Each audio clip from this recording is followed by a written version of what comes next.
Henry sees red. Henry found life boring at the works. The men worked hard to make him better, but it seemed ages before he was ready.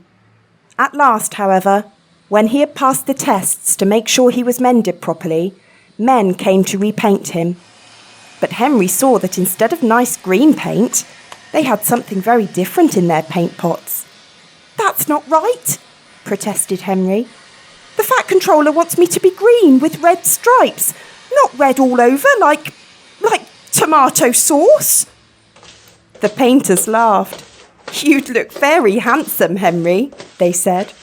"But don't worry, this paint is a special sort of undercoat.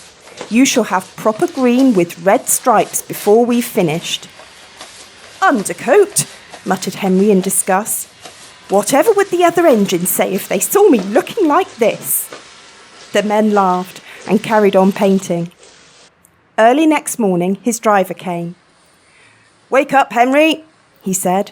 "There's an emergency at the big station and the Fat Controller says you're to help." "But I can't go like this," exclaimed Henry. "They'll all laugh like anything." "No choice," said his driver.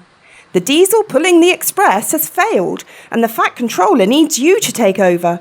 It's either us or a long walk for the passengers, and you know the Fat Controller wouldn't like that." The fireman raised steam as quickly as he could, and Henry, blushing with embarrassment, set off for the big station. The Fat Controller was pleased to see him. "I feel so silly looking like this," complained Henry. The Fat Controller laughed.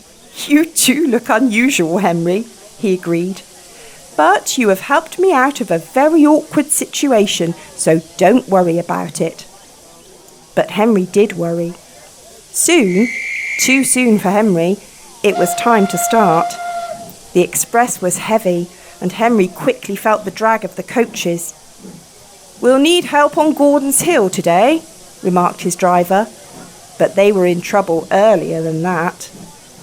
As they approached Edward's station, the brakes went wrong on the last coach of the train, and they had to stop and uncouple it.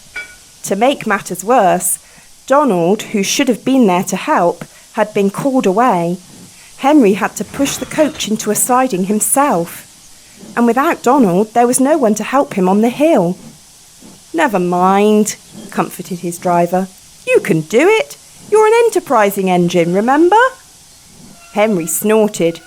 He didn't feel very enterprising just then. The men at the works had mended Henry well.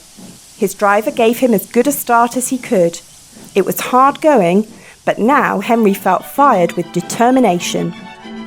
"Let them laugh at my red paint," he snorted. "I'll show them." Slowly, he struggled upwards. "I can do it! I can do it! I can do it!" he panted. "Oh dear, will the top never come?" Then, suddenly, there it was. "I've done it! I've done it! I've done it!" he puffed proudly. After that, it was much easier, and they reached the other railway quickly. The Fat Controller, who had been on the train, came to congratulate Henry. "Well done, Henry," he said. "I'm very proud of you.